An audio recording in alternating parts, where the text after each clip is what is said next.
What a game in the end. A game that really could have gone either way. But it was really feast or famine throughout. Because in this game, we got all the reality of who we are as a team. This game, out of all the games we played, really shows how tactically we want to approach things, what our strengths are, but also what our weaknesses are. But a few things really did worry me against Real Salt Lake, and it is coming to fruition. Some of the things I've said earlier, we've said earlier. But how did the game go down? How do we look without Chucky Lozano? What players showed up in a big way? When did the momentum change in the game? Because it was back and forth. And we have some more injury news. How will that affect our team going forward? You will get all that and more on the Penalty Kick Podcast. I'm Mike Gio, and we need to go over the game recap, how it all went down, and then we'll get into the game analysis. So one of the things that I really wanted to see was who was going to replace Chucky Lozano on the left wing, which was actually a little bit interesting. I really called for one of the younger players. I wanted Angel or Maiten. Y'all know I think Maiten is a phenomenal player, but also Angel is a great player, has proven on the pitch already a couple times that he's ready to play. But I thought Mikey Vadas was going to go with Ima because he's more of a veteran. Mikey Vadas ended up going with Angel, which I'm very, very happy about. And it paid dividends because Angel had an assist in this game. The interesting part was Angel actually played down the middle instead of the left side. Mikey Vadas put Ingvartsen on the left, Angel more as a false nine, which was a very interesting tactic. Don't think it worked out well for Ingvartsen, but it did work out well for Angel. And in the end, got the assist in the first half. But in the beginning, SDFC came out dominating possession. We lived in their final third. We lived near their goal, but everything was just half chances and nothing really came, to a really great shot. I mean, De La Torre had, a shot go wide. We had a beautiful counter with Ingvartsen and a nice little flick to Dreer, who then drove it all the way down the pitch, cut inside, and then shot a ball high and wide. And we were in control that entire time, but soccer's a cruel sport because the key word was we were in control. Because in the 17th minute, Negri had a ball sent over the top of him, and he actually kind of lost the ball, lost where it was. Defender behind him cuts it inside when the ball goes over Negri's head, and then it's a 2-on-1 versus a center back. They play a through ball, 1-0, Real Salt Lake. Can't really blame the center back. He was guarding two individuals, and right when he stepped up, that's when another player ran in behind him, and then the easy through ball for an easy finish. That was really on Negri. Negri totally took himself out of the play twice, losing the ball over his head, and then really not getting back and tracking back after he got beat. And let me tell you, that was actually our first goal that we've ever given up in the regular season. Our defense has been phenomenal. After we gave up that goal, we look a little bit shook. We definitely took, the foot off the gas, and Real Salt Lake just started dominating for the next 20 minutes of the game. They were doing everything. They were putting pressure on us. They were getting shots on goal. We couldn't keep possession any longer. We were making bad turnovers, and so we were shook. That's all you can really tell. How do you go from dominating in the first 15, 17 minutes, and then the next 20 minutes, you're almost not playing good soccer anymore. You're not making the easy passes look easy. You're making them look difficult. So that was a little worrisome. But at the end of the half, we came back, and you know who made up for their error? It was Negri. Negri made up for the error because he got the ball and was driving on a counter on the left wing. He's a left back. And then he dropped the ball off to Angel on the left wing. And then as a left back, you don't see this often. A left back cutting into the middle of the box, not the field, middle of the box. Angel places a dime onto Negri's head, and Negri heads it home, bottom corner. And you have to give Negri a lot of props for this because it wasn't an easy header. He had to generate power, and he had to place it perfectly, which he absolutely did. 1-1, we're back in the game. But the first half was super even. It was back and forth. Both teams had a lot of shots on goal. Both teams had opportunities.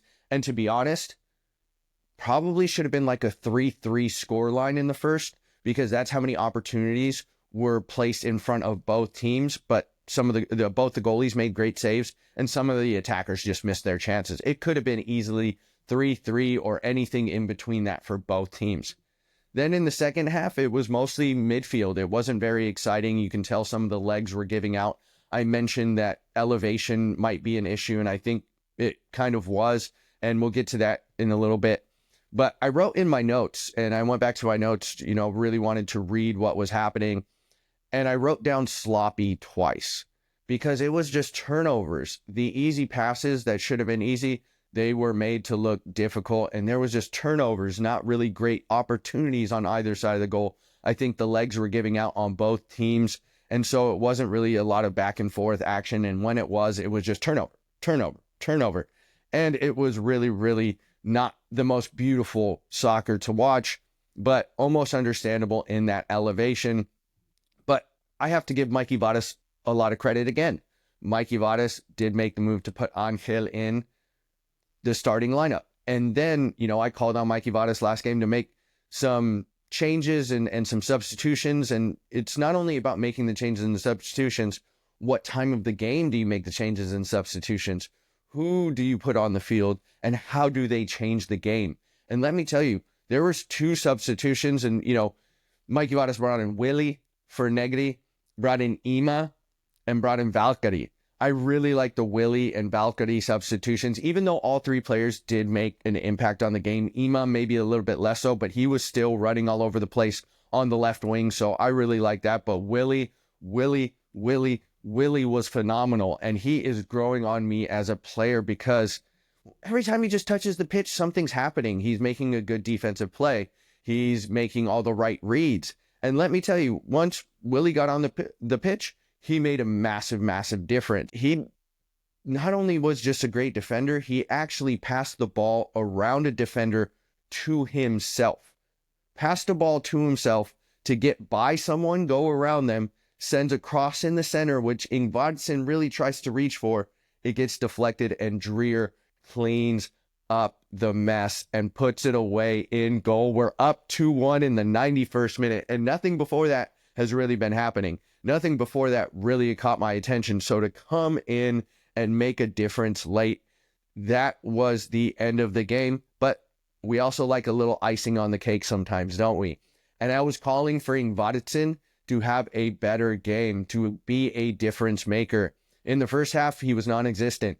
In the second half, when they subbed off Angel, put Ingvarsson back in the center instead of having him on the left, he looked a lot better. Caused a little bit of havoc in the Dreer goal to go up 2-1. And then he got his own goal, because I wanted to see Ingvarsson be in the middle and just kind of get those cleanup goals, break off, the defender a little bit. And Valkyrie on a counterattack broke forward, found Ingvarsson with a through ball, deft touch by Ingvarsson, and a clinical finish to tuck it home. 3-1, game over. San Diego FC is still undefeated. They get their second win. They get all 3 points. And even though the game could have gone either way, really glad it went our way. And so now that we got the recap down, we won 3-1. What was really the insights that I took away from the game? Not only this game again, but all the games leading up so far.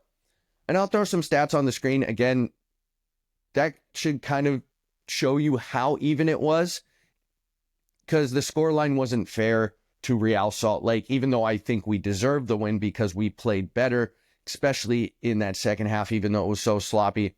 But we deserved that win, and I thought we deserved last win, even though we couldn't get really much shots on goal. So it just shows you how good we can be and how good we have been to be now in second place in the Western Conference. We have 7 points out of a possible 9, and there's only one team in the Western Conference ahead of us. That's Vancouver, and they have a perfect 9 points. They have all 3 wins. But this game is a perfect picture of who we are as a team. And one thing I I kind of kept on coming to my mind was this feast or famine. Feast or famine in the sense of us being highly aggressive and we want to eat, we want to get goals, we want to have pressure. But also with that, there's the yang.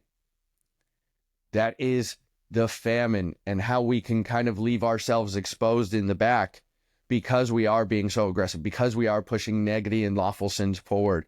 But the famine, let's start with the famine first.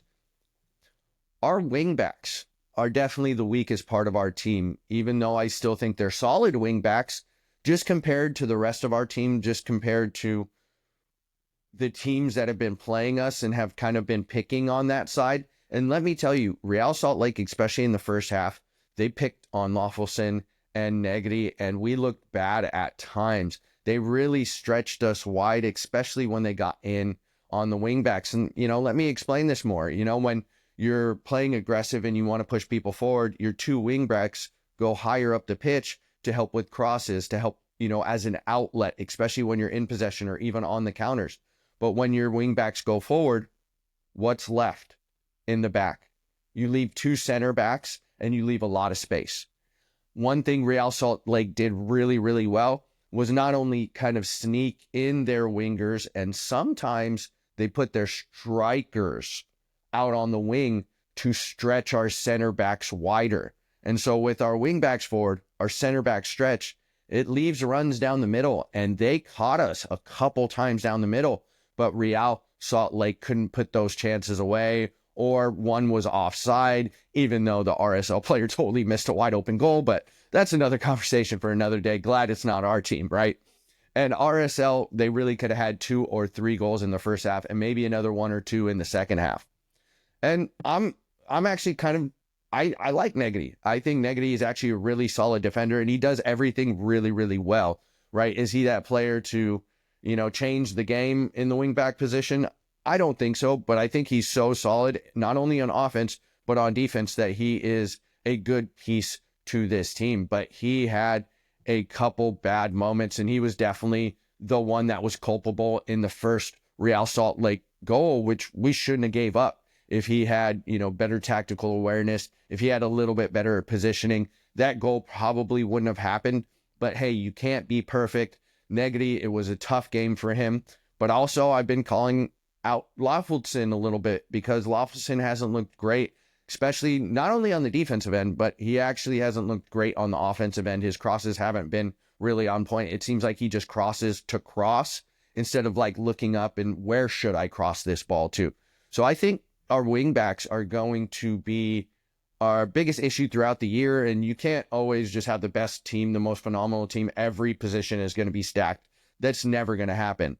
So we need to see how teams will try to attack that. Can we cover that up? Can we be a little bit better on the defensive end in terms of our wingbacks? And can we maybe have a little bit more tempered of an attack sometimes? Do we always need to send our wingbacks forward? And if maybe one wingback goes forward, does one wingback drop? So you can have 3 in the back instead of just leaving 2 center backs, which might be an issue because we had a very, very sad injury, right? We just lost Chucky last game, and it looks like we just lost another big piece to our puzzle. So we're going to need to talk about that. But that is the famine, right?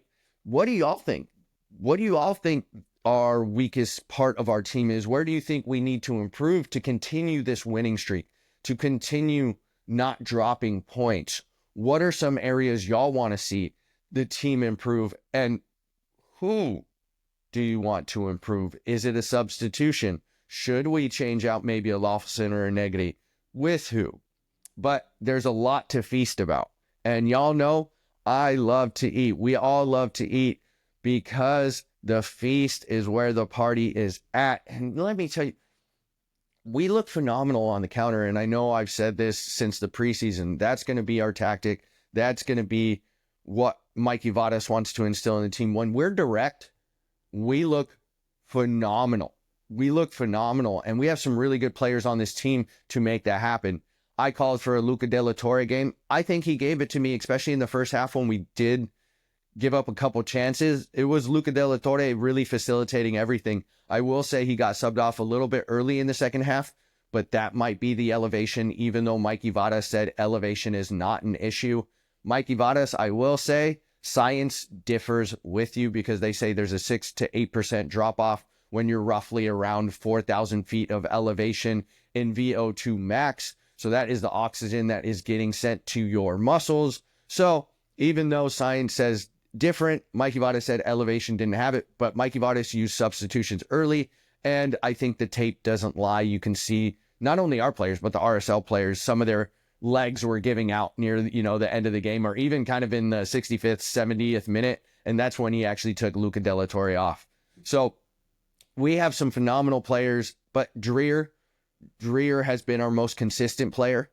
He is consistently getting shots. He's consistently putting pressure on the defense. He's probably, as far as like stats wise and coming through in the clutch wise, Dreer has been our best player. Obviously the goal against LA Galaxy, the goals against LA Galaxy, and then the game-winning opportunity in this game to get the rebound off, the Ingvardsson touch, puts it right in the back of the net. So Dreer, but I want to continue to give props. They're not going to be the flashy people. They're not going to be the people everyone's going to talk about, but Godoy and Sverdkov are world-class.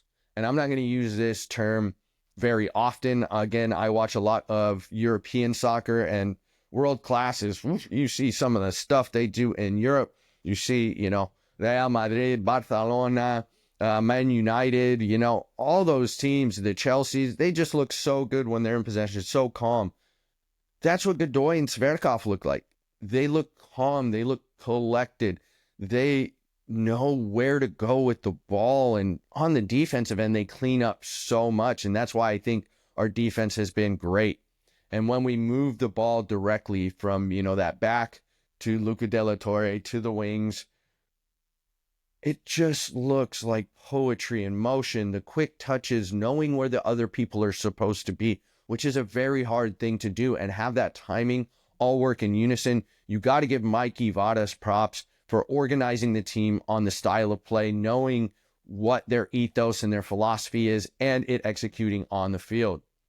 When we move slow, it still doesn't look as creative, still doesn't look as good. We do look great in possession. We look dominant in possession when we slow the ball down, but we just not as much of a scoring threat.